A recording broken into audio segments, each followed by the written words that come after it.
know YouTube channel. This is an episode that delves into the tragic story of Minamata Disease. This environmental catastrophe, which unfolded in the small Japanese town of Minamata, serves as a stark reminder of the devastating consequences of industrial pollution and corporate negligence. Join us as we uncover the heartbreaking tale of Minamata Disease. Our story begins in the serene town of Minamata, situated on the southern coast of Japan's Kyushu Island.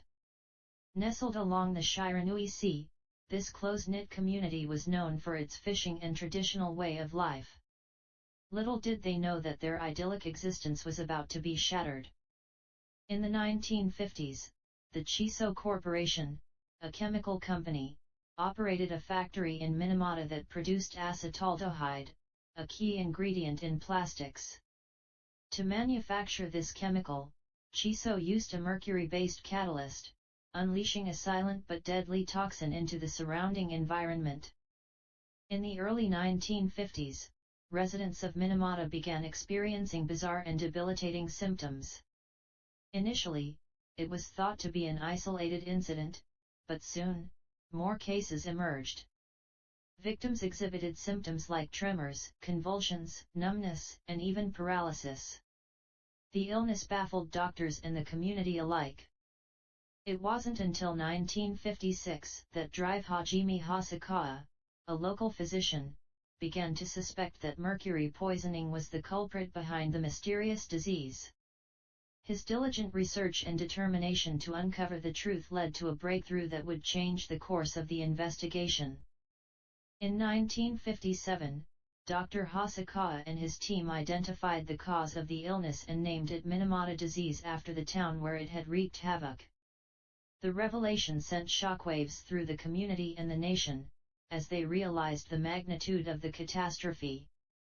Despite mounting evidence of their role in the disaster, the Chisso Corporation vehemently denied any responsibility.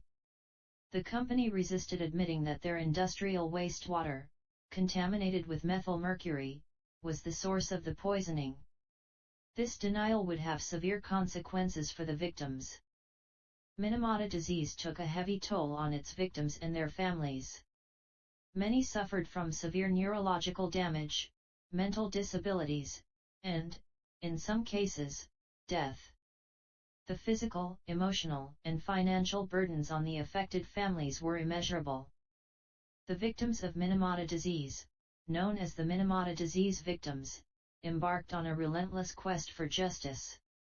They faced societal stigma and bureaucratic obstacles but remained steadfast in their determination to hold Chisso accountable for the suffering they endured.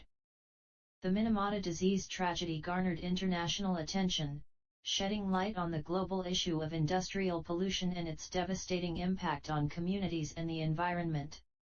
It sparked conversations about corporate responsibility and the need for stronger environmental regulations.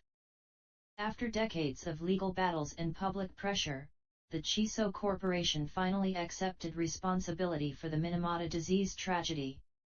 In 1973, they agreed to pay compensation to the victims and initiated a massive cleanup effort to rid the Shiranui Sea of mercury contamination.